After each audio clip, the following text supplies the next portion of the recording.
начина за замолчување на новинари, со директна закана или со закана преку тужба. Првиот е примитивен и едноставен, типичен за авторитарните режими. Вториот начин е најчесто присутен во земји со консолидирана демократија. И двете начини се насочени кон иста цел – јавноста да не ја дознае вистината.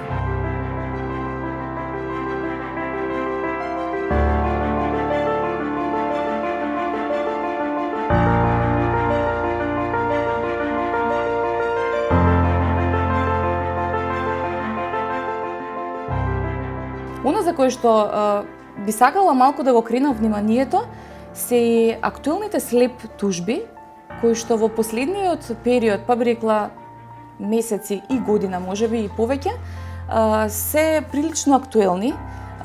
Станува збор за стратегиски тужби создадени со една цел да се изврши притисок врз медиумите и новинарските и медиумските работници.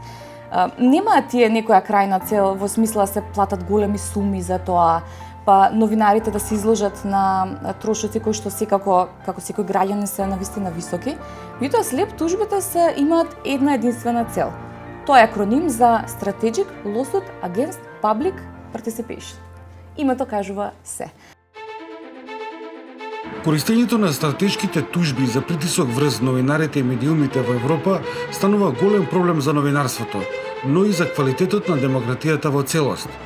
Официјалните податоци велат дека 67% од тужбите поднесени против новинари и медиуми не се подкрепени со факти, така што истите се затвораат при првото рочиште. Но го постигнуваат ефектот со тоа што успеваат да создадат самоцензура кај новинарот. Важно е да се говори на темата за така наречените слеп тужби или на англиски Strategic Lawsuits Against Public Participation, преведено стратешки тужби против јавното учество, односно тужби против лица или новинари, бидејќи не мора да бидат секогаш новинари, може да бидат граѓани кои говорат за прашања од јавен интерес и кои говорат за работата на јавни функционери, политичари, јавни личности или пак познати бизнисмени. Судските случаи се честа форма на притисок врз новинарите. Скоро и да нема новинар кој што не бил суден или не добил закана од некој дека ќе биде тужен. Целта на јавните функционери со овие тужби е да го користат судскиот систем за да ги малтретираат новинарите. Тие функционери, во повеќе случаи имаме такви, значи јас лично сум имал такви предмети. Тие функционери ќе тужат и не се појавуваат пред судот. Односно ќе пушти повеќе тужби према лице или лица, зборам новинари, граѓани или правни лица, и истиот не се појавува пред судот за да даде исказ пред самиот суд, односно да објасни да даде објаснување за прашањата кои се од јавен интерес и кои се во делокруг на неговата работа и кои на некој начин се критика, кои биле критика на тој спорен новинарски текст. Тоа е таа слеп тужба, односно малтретирање нас на тужената страна. Јас ќе тужам, јас не се појавувам пред судот, а вие мачете се, појавувате се, бидејќи разбирате, секое појавување пред суд е стрес. Тоа е стрес за самата странка, тоа е стрес за самиот тужител.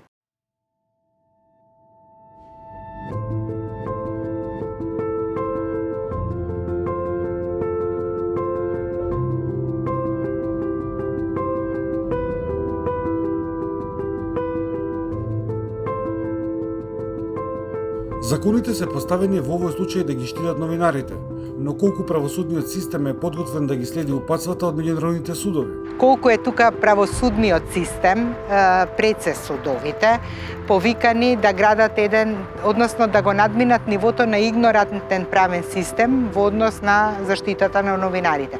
Тука во прашање е таа внатрешна правна култура, односно правната култура на самите правници, суди и така натаму, да брзо постапуваат во тие случаи, да ги познаваат сите правила и сигнали од Европскиот суд за човекови права, бидејќи знаете, ние сме земја членка кандидат за Европската унија од 2005 година.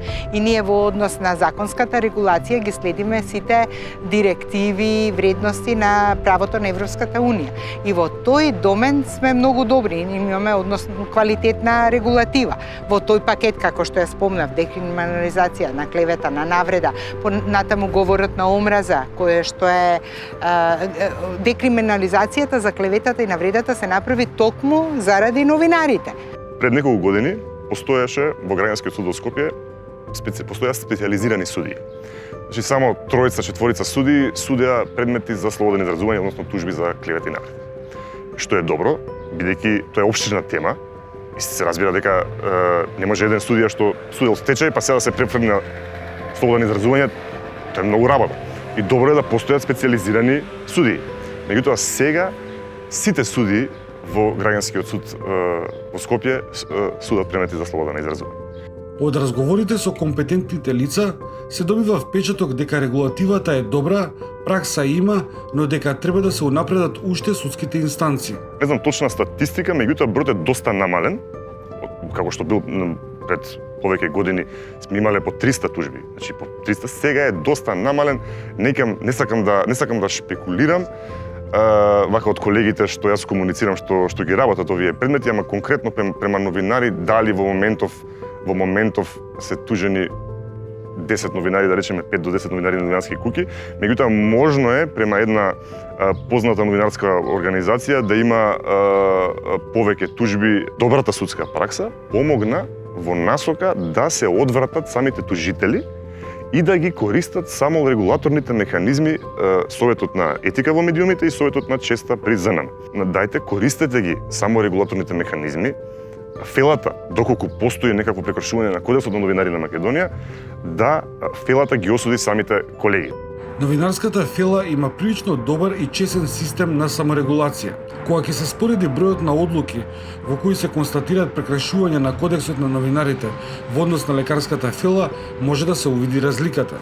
Ние сме еден коректив на медиумите, ние ги штитиме јавноста од медиумите, ги штитиме медиумите од нивните несовесни новинари преку нашата работа. И затоа секој оне поединец или група или асоцијации кои што не се задоволни од работата на некој медиум или на некој номер во медиум, може слободно да поднесат представка до Советот за етика. Поднесувањето на представка е многу едноставно. Нека го отворат сајтот на Советот за етика на медиуми, таму има на иконка поднесување жалба, се пополнува формуларот. Ако тоа не може да го направат, можат по електронската пошта да го пратат, можат и со обична пошта. Доколку некој не е задоволен од некој медиум, може да поднесе представка до Советот и Советот ја разгледува представката и одлучува дали може да се поведе постапка за таа жалба или не може да се поведе постапка за таа жалба. И најнапред одиме код медијација. Значи ги повикуваме едните и другите дали сакат по пат на медијација без многу кревање врева да се најде некаков заеднички јазик, дали би било тоа демант или извинување од едната страна, доколку постои можност. Тоа е првиот чекор. Доколку успее медијацијата, ние сме многу задоволни и секогаш инсистираме и би сакале да ги решаваме тие предмети со медијација. Доколку не идеме во пресред на желба за медијација, тогаш почнува со работа комисијата, заседава и носи соодветни одлуки. Ние ги разгледуваме представката, разгледуваме одговорот. Разликата помеѓу двете саморегулирачки тела на новинарите е во тоа што Советот на честа при Сдруженијето на новинарите на Македонија е надлежно за прекрашување на Кодексот на новинарите од страна на новинарите, додека Советот за етика во медиумите е одговорен за прекрашување од медиумите. Доколку сака некој да тужи новинар, најдобро би било да се обрати прво до Советот на честа во ЗНМ. Јас би апелирала до сите да го одат овој пат, бидејќи заобиколувањето на овие институции може да ги чини и нив повеќе средства, бидејќи секој одложување и одлагање на судската постапка чини пари, а често се оштетени и самите новинари заради тоа што не се земаат предвид фактите кои што може да ги даде Советот на честа, конкретно за текстови, бидејќи Советот на честа го оценува новинарскиот текст дали е во согласност со Кодексот на новинарите или не е. Нашите одлуки се нарушување на Кодексот, значи морална е нашата санкција. Морална е значи нарушување на Кодексот на новинарите или нарушување на насоките за известување на онлайн медиумите. Најубаво е постапките против новинарите да завршат во саморегулирачките тела на новинарите. многу важно исто така да се напомене дека тие одлуки на Советот на етика во медиумите и Советот на честа, дека не треба тужителите кои во овој случај зборуваме за тужители кои се јавни функционери, да ги користат понатака во судски постапки. Бидејќи доколку вие веќе сте добиле морална сатисфакција со одлука на Совет на етика или Совет на честа против новинарот, поентата е веќе да не идете во тужба, бидејќи вие вон судски при само регулаторно тело сте го решиле на некој начин случајот и тој треба да биде адакта. Не дека тој нема право, секој лице има право да поднесе тужба пред граѓански суд. Меѓутоа доколку таа одлука на Совет на етика и Совет на чест се приложи пред судот, тогаш тој доказ треба да се земе во полза на тужениот, а не на тужителот. Сепак, во различните судови во држава има различни пракси на третман на законите за клевета и навреда, посебно кон новинарите. Со измените на законот за медиум, ми се чинам беше во 2014 година, електронските публикации, односно порталите, не се смета за медиум. Што значи, не може да бидат пасивно легитимирани кога ќе бидат тужени во граѓански постапки. Сега, таа пракса највеќе ја создаде Скопскиот граѓански суд, каде што сите тужби против портали беа одбивани, односно со така наречена недостигна пасивна легитимација. Пасивна легитимација е да не можеш да бидеш едноставно тужен, просто кажано, да не можеш да бидеш тужен во постапка. Меѓутоа, Битолскиот суд, апелациониот суд Битола, Охридскиот суд имаше создаде друга пракса, односно ги прифаќаше како пасивно легитимирани, односно да можат да бидат тужени порталите и електронските публикации, значи порталите. И тук имаше една неусогласена пракса. Судот во Страсбург не прави разлика дали портал е медиум, дали традиционален медиум е медиум, се е медиум. Радио, телевизија, портал, веб страна, се може да биде медиум. Затоа, и тоа е многу важно, бидејќи доколку некој не е препознат како новинар или како медиум, тогаш тој не спаѓа во таа рамка на максимални износи на надоместна штета, што сега со измените што се спрема за новиот закон за граѓанска одговорност за навреда и клевета, се уште намалени. Значи ќе бидат уште повеќе намалени, што значи дека новинар медиум нема да може да биде одговорен за надоместна штета над одреден износ. Унапредувањето на состојбите со слободата на говорот преку декриминализација на клеветата и навредата и донесоа значителен напредок на Северна Македонија на меѓународниот индекс за слобода на медиуми од 120 на 57 место. Ова е една од најдобрите позиции во Југоисточна Европа. Да продолжиме понатаму.